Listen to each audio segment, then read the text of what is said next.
ప్రభువైన యేసుక్రీస్తు నామములో మనందరికీ సమాధానం కలుగునుగాక. మా ఆహ్వానాన్ని మన్నించి వచ్చిన మీ అందరికీ ప్రభు పేరిట ధన్యవాదాలు తెలియజేస్తా ఉన్నాను. ఇప్పటి వరకు మీకు ఆదరణ కలిగించే విషయాలు ఆల్రెడీ మీకు చెప్పారని నేను నమ్ముతున్నాను. అయితే నా వైపు నుంచి నేను ఒక పాట పాడుతాను, అదేవిధంగా ఒక మాట చెప్తాను. మనందరికీ ఆదరణ కలుగులాగిన ఒక పాట, ఒక మాట. మొదటిగా పాట, సర్వోన్నతుడా నీవే నాకు ఆశ్రయదుర్గము. సర్వోన్నతుడా నీవే నాకు ఆశ్రయదుర్గము. ఎవరు లేరు నాకు ఇళ్ళలో, ఎవరు లేరు నాకు ఇళ్ళలో, ఆదరణ నీవేగా, ఆనందము నీవేగా, ఆదరణ నీవేగా, ఆనందము నీవేగా. సర్వోన్నతుడా నీవే నాకు ఆశ్రయదుర్గము. సర్వోన్నతుడా నీవే నాకు ఆశ్రయదుర్గము. నీ దినములన్నిట ఎవరు నీ ఎదుట నిలువలేరని యెహోషువతో, నీ దినములన్నిట ఎవరు నీ ఎదుట నిలువలేరని యెహోషువతో వాగ్దానము చేసినావు, వాగ్దాన భూమిలో చేర్చినావు, వాగ్దానము చేసినావు, వాగ్దాన భూమిలో చేర్చినావు. సర్వోన్నతుడా నీవే నాకు ఆశ్రయదుర్గము. సర్వోన్నతుడా నీవే నాకు ఆశ్రయదుర్గము.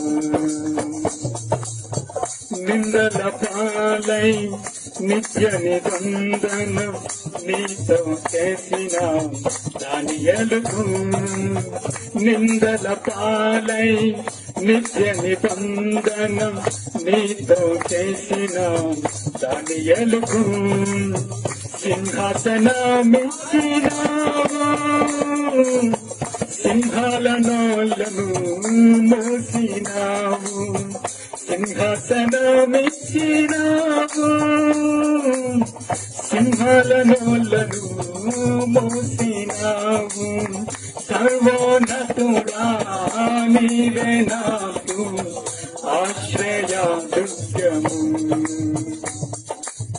సర్వోన్నతుడా నీవే నాకు ఆశ్రయదుర్గము. నీతి కిరీటము దర్శనముగా దర్శించిన పరిశుద్ధ పౌలకు, నీతి కిరీటము దర్శనముగా దర్శించిన పరిశుద్ధ పౌలకు, విశ్వాసము కాచినావు, జయ జీవితము ఇచ్చినావు, విశ్వాసము కాచినావు, జయ జీవితము ఇచ్చినావు. సర్వోన్నతుడా నీవే నాకు ఆశ్రయదుర్గము. సర్వోన్నతుడా నీవే నాకు ఆశ్రయదుర్గము. ఎవరు లేరు నాకు ఇళ్ళలో, ఎవరు లేరు నాకు ఇళ్ళలో, ఆనందము నీవేగా, ఆదరణ నీవేగా, ఆనందము నీవేగా, ఆదరణ నీవేగా. సర్వోన్నతుడా నీవే నాకు ఆశ్రయ దుర్గము సర్వోన్నతుడా నీవే నాకు ఆశ్రయ దుర్గము సర్వోన్నతుడా నీవే నాకు ఆశ్రయ దుర్గము. హల్లెలూయా. పాట అయింది. ఇప్పుడు మాట, ఒక పాట ఒక మాట.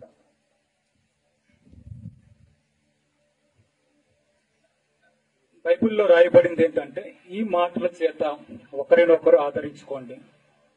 ఏ మాటల చేత అని చూసినట్లయితే, ఏ మాటలైతే మనకు ఆదరణ కలిగిస్తాయో ఆ మాటల చేత మనం ఒకరినొకరిని ఆదరించుకోవాలి.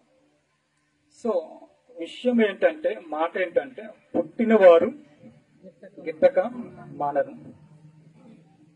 సో డెత్ అనేది అది బ్రేకింగ్ న్యూస్ కాదు, అది కామన్ న్యూస్. మరణం అనేది బ్రేకింగ్ న్యూస్ కాదు, అది కామన్ న్యూస్. దావీదు ఏమంటాడంటే, లోకులందరూ పోవలసిన మార్గంలో నేను పోవచ్చున్నాను అంటాడు అనమాట. సో అది అందరికీ సంభవించేది. దానికి కులము, మతము, పేదవాడు లేదా ధనవంతుడు, లేకపోతే అందంగా ఉన్నారు లేదా అందంగా లేరు అనే తేడా ఏమీ లేదు. ఆ సమయం వచ్చినప్పుడు అది ఎవరినైనా మృంగి వేస్తుంది, మరణము సంభవిస్తుంది. అదే అమ్మకు కూడా జరిగింది. అయితే మనం పుడతాము, పెద్దవాళ్ళం అవుతాము, యవనస్తులం అవుతాము, బలవంతులం అవుతాము. అలాగే ఉండిపోతే బాగుంటది, కానీ తర్వాత వృద్ధాప్యం సంభవిస్తుంది, మరణము సంభవిస్తుంది. ఇది విషాదకరం. మనిషికి ఇది విషాదము, విచారకరం ఇది. అయితే దేవుడు అది కోరుకోలేదు. దేవుడు మనము మొదటిగా దేవుడు చిన్నపిల్లలను సృష్టించలే, ఒక పెద్ద వ్యక్తిని సృష్టించాడు, ఒక పెద్ద ఆమెని సృష్టించాడు. అది దేవుని చిత్తము. మరణము దేవుని చిత్తము కాదు. కానీ దేవుడి ఆజ్ఞకు లోబడడం వల్ల దేవుడు ఏం చేశాడు, మొదటగా ఆదామును సృష్టించాడు, తర్వాత అవ్వను సృష్టించాడు. వారికి కావలసినవన్నీ కూడా సమకూర్చాడు, సకల ఆశీర్వాదాలను వారికి దయచేశాడు. అలా చేసిన తర్వాత వాళ్ళకు ఒక కండిషన్ లేదా ఒక పరీక్ష ఏంటంటే, ఈ వనంలో ఉన్న ఏ ఫలాన్నైనా మీరు తినొచ్చు, కానీ ఆ ఒక్క ఫలంను మీరు తినకూడదు అంటే ఒక పరీక్ష. అన్నీ ఉన్నాయి, 99.9% అన్ని ఇచ్చేశాడు, ఒక్కటి మాత్రమే తను వాళ్ళకి అందుబాటులో ఉంచాడు, కానీ అది చేయకూడదని చెప్పాడు.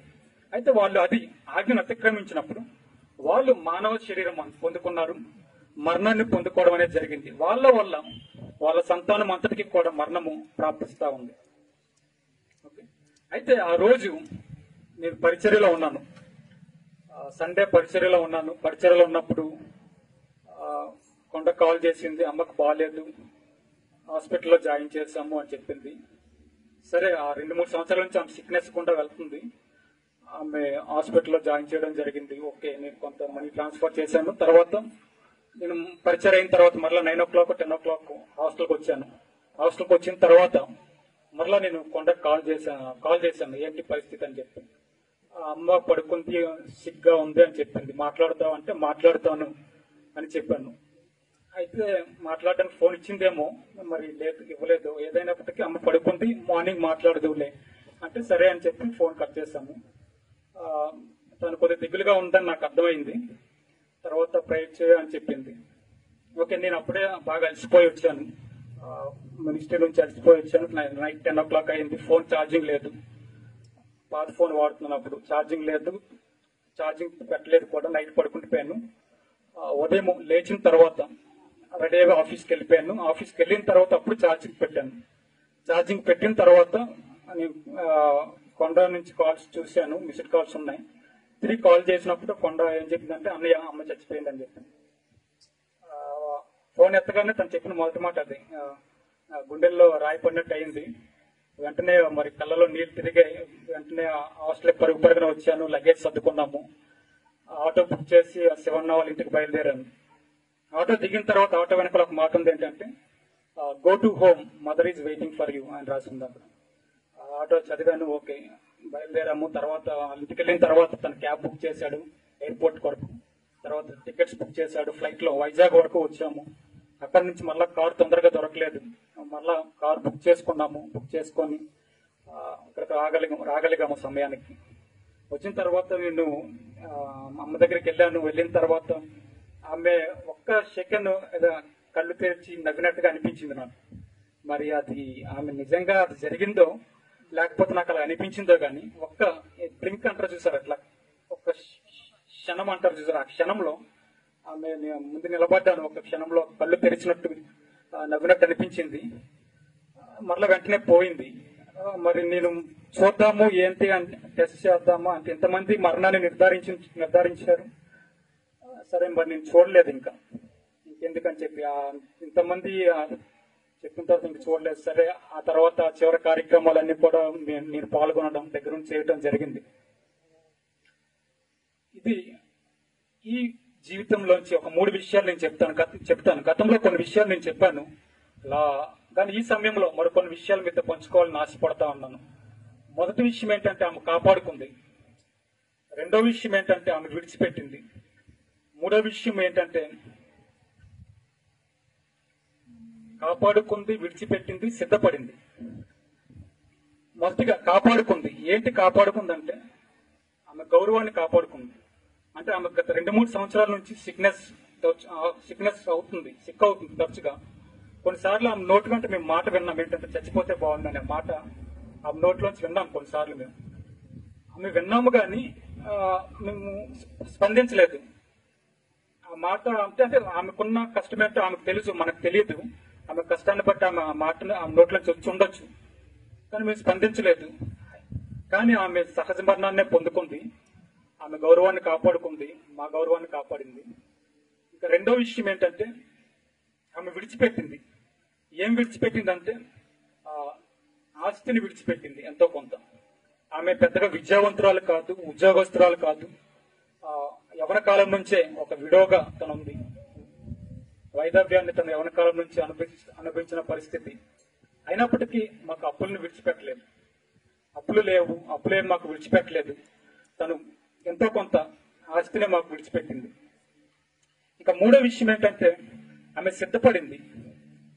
ఎలా సిద్ధపడింది అంటే మరణం కొరకు సిద్ధపడింది. ఆమె ఏదో అకస్మాత్తుగా జరిగిపోలేదు. వెచ్చలిగుడిగా జీవిస్తూ మరణించిన ఆమె కాదు. ఆమె ఎప్పటి నుంచి నేను చాలా సంవత్సరాలుగా ఆమె నోటి విన్న మాట ఏంటంటే మేము మరణిస్తే పరలోకానికి వెళ్తాము అనే మాట నేను పలుమార్లు విన్నాను అనమాట. ఆమె నోటి నుంచి చాలా సార్లు ఆమె నోటి నుంచి వచ్చిన మాట ఏంటంటే నేను చచ్చిపోతే మేము పరలోకానికి వెళ్తాం అనే మాట ఆమె నోట్లోంచి నేను తరచుగా వింటూ ఉండేవాడిని. ఇంకో రకంగా ఎలా సిద్ధపడిందంటే నేను ఆమె హాస్పిటల్లో జాయిన్ చేయడానికి ముందు కొన్ని రోజుల ముందు నేను కొండకు ఫోన్ చేసినప్పుడు ఆమె నా ఫోన్ ఎత్తిన తర్వాత కొండ ఉంది, శాంతమ్మ ఉంటే ఉండొచ్చు, మరి కొంతమంది ఎవరు ఉన్నారేమో చుట్టూ తరచుగా ఉంటూ ఉంటారు, వాళ్ళందరూ కలిసి మాట్లాడుతూ ఉంటారు. అప్పుడు నా ఫోన్ ఎత్తగానే ఎప్పుడు లేని విధంగా సురేష్ అని మాట్లాడుతున్న తొందరగా రా అని పిలిచింది అనమాట కొండని. కొండ రాలేదు. కొండ రాకపోతే తర్వాత వస్తుందిలే అని చెప్పి తను మాట్లాడింది. అంటే తను సిద్ధపడింది. తన బాధ్యత ఏంటో తనకు తెలుసు. తన మరణం కొరకు తను సిద్ధపడింది. అంటే నార్మల్ గా కొండకి మాట్లాడతావా అంటది, లేదా మాట్లాడుతాను అంటాను, లేదంటే వద్దులే అని చెప్తాను. ఆ రోజు స్పెషల్ గా తను పిలిచింది. సురేష్ అని తొందరగా రా అని తను పిలిచింది. తను రాకపోవడం చూసి సరే తర్వాత వస్తుందిలే అని చెప్పింది. ఓకే, తను ఏంటంటే సిద్ధపడింది తన మరణం కొరకు. అది తన జీవితంలో ఉన్న ప్రత్యేకత. ఏంటంటే చాలా మంది మరణం కొరకు సిద్ధపడరు, నచ్చినట్టుగా జీవించి నచ్చినట్టుగా చనిపోతారు. కానీ ఆమె మరణం కొరకు సిద్ధపడింది. తన బాధ్యతను కూడా అప్పచెప్పాలి అనే ఆ బాధ్యత ఉంది ఆమెకి. ఈ 3 విషయాలు నేను పంచుకోవాలని ఆశపడ్డాను. మొదటగా ఆమె కాపాడింది, తర్వాత విడిచిపెట్టింది, తర్వాత సిద్ధపడింది. మరణము అనేది ఉంది. కొన్ని మాటలు చెప్పాను ఏంటంటే మనం పుడతాము, పెద్దవాళ్ళు అవుతాము, శారీరకంగా బలవంతులు అవుతాము, జ్ఞానవంతులు అవుతాము, అలాగే ఉండిపోతే బాగుంటుంది. కానీ అది జరగదు. వృద్ధాప్యం సంభవిస్తుంది, తర్వాత మరణిస్తాము, చనిపోవడం అనేది జరుగుతుంది. మరణము అనేది లేకపోయినట్లయితే, లేదా మరణము తర్వాత నరకము పరలోకం అనేది లేకపోయినట్లయితే మనిషికి భగవంతుడు అవసరం లేదు. మతం అవసరం లేదు. బతికిన రోజులు ఆనందంగా బతికితే చాలు అని మనిషి అనుకుంటాడు. కానీ మరణం తర్వాత నరకము పరలోకం అనే కాన్సెప్ట్స్ ఎప్పుడైతే వచ్చాయో మనిషికి ఆ శక్తికి మించింది అయిపోయింది అది. అప్పుడు మనిషి దేవుని వైపు చూడడం ప్రారంభించాడు.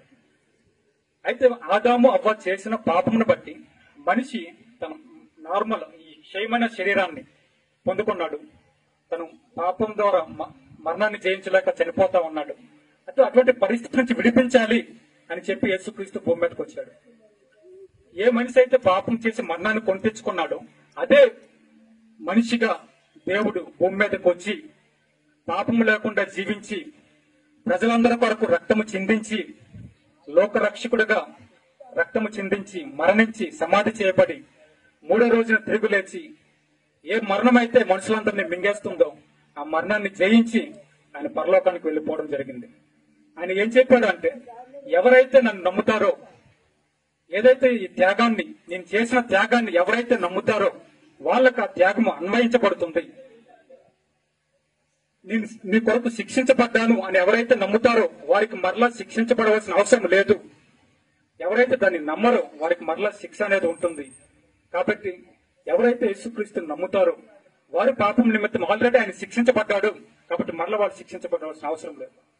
వారి పాపం నిమిత్తం ఆయన రక్తం చిందించాడు కాబట్టి కోళ్ళ రక్తం అవసరం లేదు, ఎడ్ల రక్తం అవసరం లేదు. ఆయన రక్తము ద్వారా మనిషికి పాప క్షమాపణ కలుగుతుంది. సర్వలోక పాప నిమిత్తము రక్త ప్రోక్షణం ఆవశ్యకం. తద్రక్తం పరమాత్మేన పుణ్యదాన బలియాగం. సర్వలోక పాపముల కొరకు రక్తం చిందించబడాలంటే అది పరమాత్మని రక్తమే అవ్వాలి. పరమాత్మని శరీర రూపంలో వస్తేనే రక్తం చిందించడం సాధ్యమవుతుంది. కాబట్టి ఆయన శరీర రూపంగా భూమి మీదకి వచ్చాడు, మనందరి కొరకు రక్తం చిందించాడు. అంతేకాకుండా ఆయన ఏమంటాడంటే, ఎవరైతే నన్ను నమ్ముతారో వారికి నేను పరలోకాన్ని ఇస్తాను అనే మాట ఆయన అంటా ఉన్నాడు. చివరిగా నేను కొన్ని మాటలు చదివి ముగిస్తాను.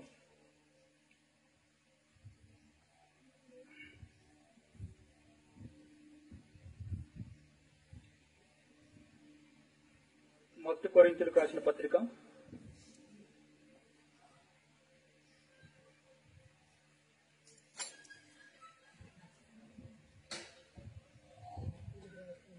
1 Corinthians 15th chapter 53 verse 2. మొదటి కొరింథీయులు 10వ అధ్యాయము 53వ వచనం నుంచి నేను చదువుతున్నాను. జాగ్రత్తగా వినే ప్రయత్నం చేయండి. క్షయమైన ఈ శరీరము అక్షయతను ధరించుకొనవలసి ఉన్నది, మత్స్యమైన ఈ శరీరము అమర్త్యతను ధరించుకొనవలసి ఉన్నది. ఈ క్షయమైనది అక్షయతను ధరించుకున్నప్పుడు, ఈ మత్స్యమైనది అమర్త్యతను ధరించుకున్నప్పుడు విజయమందు మరణము మృంగివేయబడును అని వ్రాయబడిన వాక్యము నెరవేరును. ఓ మరణమా నీ విజయం ఎక్కడ? ఓ మరణమా నీ ముళ్ళు ఎక్కడ? మరణపు ముళ్ళు పాపము, పాపమునకున్న బలము ధర్మశాస్త్రమే. అయినను మన ప్రభు అయిన యేసుక్రీస్తు మూలముగా మనకు జయము అనుగ్రహించున్న దేవునికి స్తోత్రము కలుగునుగాక. ఏ మనిషినైతే మరణం మింగేసిందో అదే మనిషిగా దేవుడు భూమి మీదకి వచ్చి ఆ మరణాన్ని జయించి పరలోకానికి వెళ్ళిపోయిన దేవునికి స్తోత్రము కలుగునుగాక. ఆయన నమ్మిన బిడ్డలైన మనకు కూడా ఆయనకి పరలోకము ఆయన దయచేస్తాడు. అమ్మ పరలోకంలో ఉందని మేము నమ్ముతున్నాము. ఆ నమ్మకంతోనే ఈ చర్చలు కావచ్చు, ఈ ప్రార్థనలు కావచ్చు. అది లేనప్పుడు మనకు దేవుడు అవసరమే లేదు. సో మనిషికి దేవుడు కావాలి, ఆయన మనము నమ్ముదాము, యేసుక్రీస్తుని అంగీకరిద్దాము. చిన్న ప్రార్థన చేసి ముగిస్తాను.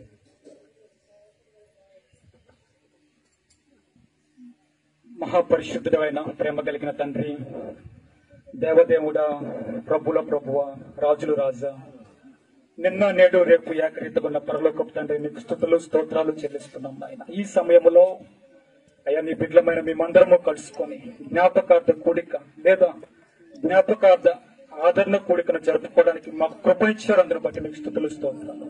ఈ కార్యక్రమం చక్కగా జరగటానికి మీరు సహాయం చేశారు నాయన. అయ్యా ప్రకృతి సహకరించింది, అందరూ బట్టి మీకు స్తుతులు చెల్లిస్తున్నాము.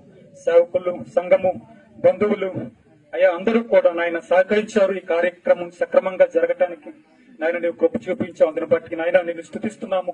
నీ బిడ్డలను ఆశీర్వదించమని ప్రార్థిస్తున్నాము తండ్రి. అదేవిధంగా నాయన నీ బిడ్డలమైన మమ్మను ఆదరించమని అడుగుతా ఉన్నాం నాయన.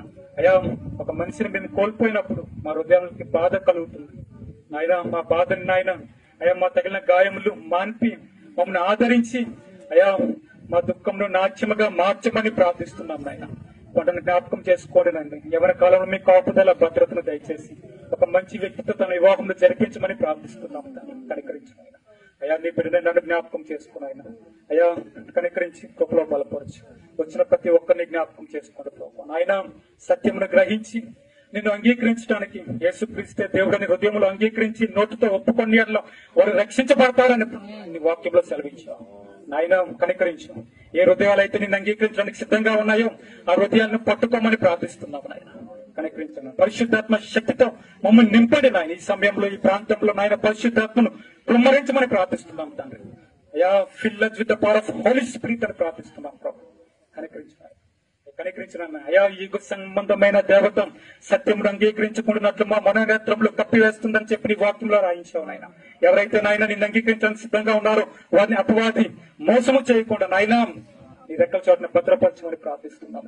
కనికరించిన సమయంలో నాయన మా హృదయాలను ఆదరణతో నింపాయి. అయ్యా మా అమ్మ నాయన ఒక సొంత తల్లిగా నేను భావించాను. అయ్యా అందరికంటే ఎక్కువగా నేను భావించాను. కనికరించిన ఆయన మమ్మల్ని ఆదరించు ప్రభు. ఆమె మాకు ఆస్తిని విడిచిపెట్టింది, అవమానాన్ని విడిచిపెట్టలేదు, అప్పుల్ని విడిచిపెట్టలేదు. ఆమె మరణం కొరకు సిద్ధపడింది. ఆమెను గౌరవిస్తున్నాము, నీ నామాన్ని భయంపరుస్తున్నాము. యేసయ్య నామములో ప్రార్థన సమర్పిస్తున్నాము తండ్రి. ఆమేన్.